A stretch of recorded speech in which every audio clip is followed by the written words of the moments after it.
আওয়ামী লীগকে নিষিদ্ধ করার কোনো পরিকল্পনা নেই অন্তর্বর্তী সরকারের। বৃহস্পতিবার ইন্টারন্যাশনাল ক্রাইসিস গ্রুপের প্রতিনিধি দলের সাথে আলোচনায় এ মন্তব্য করেন প্রধান উপদেষ্টা ডক্টর মোহাম্মদ ইউনূস। তার এ মন্তব্যের প্রতিবাদে মধ্যরাতে উত্তাল ঢাকা বিশ্ববিদ্যালয়। ঢাবি হলপাড়া থেকে শুরু হয়ে একটি প্রতিবাদ মিছিল রাজু ভাস্কর্যে এসে জড়ো হয়। এ সময় শিক্ষার্থীরা অবিলম্বে মন্তব্য প্রত্যাহারে প্রধান উপদেষ্টার প্রতি আহ্বান জানান। বলেন, প্রধান উপদেষ্টার উপর তাদের ভরসা থাকলেও এমন কোনো বক্তব্য মেনে নেবে না শিক্ষার্থীরা।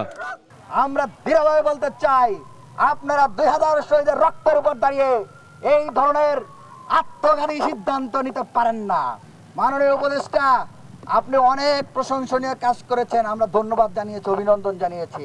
কিন্তু আপনি যদি অনতিবিলম্বে আপনার বক্তব্য প্রত্যাহার না করেন অথবা ব্যাখ্যা না করেন, তাহলে আপনার বিরুদ্ধে আমাদের বলিষ্ঠ অবস্থান থাকবে।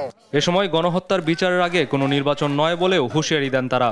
সেই সঙ্গে আওয়ামী লীগকে নিষিদ্ধের প্রশ্নে প্রয়োজনে গণভোটের পরামর্শও দেন তারা। ডক্টর মোহাম্মদ ইউনূস আজ বলেছেন আওয়ামী লীগকে নিষিদ্ধ করার ব্যাপারে অন্তর্বর্তীকালীন সরকারের কোনো ভাবনা নেই। এটা আমাদের জন্য লজ্জাজনক। বিভিন্ন রাজনৈতিক দল, বিভিন্ন এজেন্সি, বিভিন্ন গোষ্ঠী তারা নানা চক্রান্ত করছে প্রধান উপদেষ্টাকে এই সিদ্ধান্ত থেকে সরে আসতে। ঢাকা বিশ্ববিদ্যালয়ের শিক্ষার্থীরা সহ সারা বাংলাদেশের শিক্ষার্থীরা যারা জুলাই ছিলাম, জুলাইয়ের ছাত্র জনতা, আমরা কোনোদিনই মেনে নিব না যে যেই বাংলায় আওয়ামী লীগ রক্ত ঝরিয়েছে, যেই বাংলায় আওয়ামী লীগ গণহত্যা চালিয়েছে, সেই বাংলায় আওয়ামী লীগ রাজনীতি করতে পারবে, এটা কোনোদিন মেনে নেব না আমরা। এ সময় বিভিন্ন রাজনৈতিক দলের প্রতি আওয়ামী লীগকে আশ্রয় দেওয়ার অভিযোগও আনেন বিক্ষুব্ধ শিক্ষার্থীরা। জনতা।